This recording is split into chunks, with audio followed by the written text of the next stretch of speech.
नमस्कार किसान भाई, स्वागत है आपका हमारे यूट्यूब चैनल धाकड़ फार्मिंग में। किसान भाई, गर्मी में मूंग की खेती करके आप ज़्यादा से ज़्यादा पैदावार कैसे ले और किस प्रकार किसान भाई आप मूंग की खेती कर ज़्यादा से ज़्यादा मुनाफा आप कमा सकते हो। किसान भाई, मूंग की खेती गर्मी में एक तो सबसे कम खर्चे वाली और सबसे किसान भाई आपको मुनाफा देने वाली खेती साबित हो सकती है। अगर आप सही तरीके से मूँग की खेती करते हो तो गर्मी के समय में किसान भाई आप मूँग की फसल से काफ़ी अच्छा मुनाफा और काफ़ी ज़्यादा पैदावार मूँग की ले सकते हो।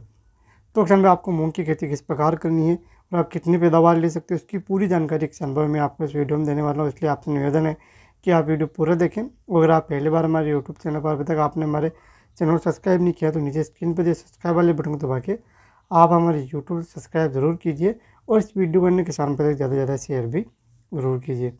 तो चलो बात करते हैं किसान भाई मूँग की खेती की। किसान भाई, जो मूँग की खेती होती है ये गर्मी में मुख्य रूप से की जाती है। गर्मी में किसान भाई ये आपके 60-70 दिन में पक के तैयार हो जाती है। और जो मूंग की खेती है इसमें आपको ज़्यादा खर्चा करने की भी आवश्यकता नहीं रहती है और इसकी पैदावार अगर आप सही तरीके से इसकी देखभाल करते हो तो किसान भाई आप इसकी पैदावार भी ज़्यादा ले सकते हो। सबसे पहले किसान भाई आपको खेत के अच्छे तरीके से हकाई जुताई करके आपको खेत को तैयार कर लेना है। उसके बाद आपको मूँग की बुआई करनी है। किसान भाई, जो मूँग की खेती है इसमें आपको एक तो नाइट्रोजन, फास्फोरस और पोटासी तीनों पोषक तत्वों की आवश्यकता रहती है। इसके अलावा कीटनाशक का स्प्रे करने की आवश्यकता रहती है, क्योंकि कीटों और मच्छर मोहल्ले का प्रभाव इस पर रहता है। तो आप ये चारों चीज़ें अगर आप इसमें करते हो और समय पर इसको पानी लगाते हो तो आप इसकी पैदावार ज़्यादा से ज़्यादा ले सकते हो।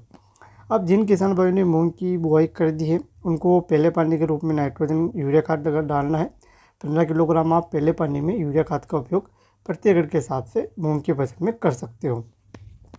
और कई सारे किसान भाई जब बुआई करते हैं तब भी यूरिया खाद का उपयोग करते हैं, तो आपको 15 किलोग्राम बुआई के समय और 15 किलोग्राम पहले पानी के समय यूरिया खाद का उपयोग करना है। जिन किसान भाई ने बुआई कर दी उनको पहले पानी के रूप में 15 किलोग्राम प्रति एकड़ के हिसाब से यूरिया खाद का उपयोग करना है।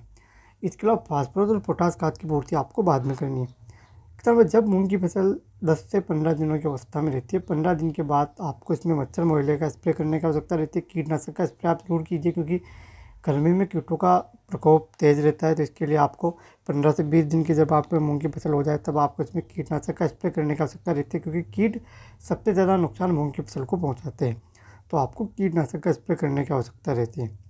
इसके बाद किसान भाइयों, जो फास्फोरस और पोटास खाद डालने की आवश्यकता आपको मूंग की फसल में रहेगी। इससे क्या होगा कि एक तो जो फलियाँ आएगी लंबी आएगी, ज़्यादा आएगी, दाना भराव अच्छे से होगा, तो आपके पैदावार भी अधिक होगी।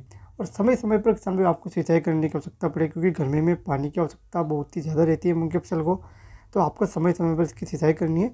इस प्रकार किसान भाई अगर आप मूंग की खेती गर्मी में करते हो, थोड़ी जल्दी अगेती खेती करते हो, तो आप किसान भाई ज़्यादा से ज़्यादा पैदावार मूंग की फसल से ले सकते हो और काफ़ी अच्छा मुनाफा आप मूंग की फसल से कमा सकते हो। बाकी मूंग की खेती की बाकी की जानकारी किसान भाई मैं आपको अगले वीडियो में दूंगा। तब तक के लिए धन्यवाद। मिलते हैं नई वीडियो में नई जानकारी के साथ। तब तक के लिए आप हमारे यूट्यूब सब्सक्राइब करके जरूर रखें। धन्यवाद।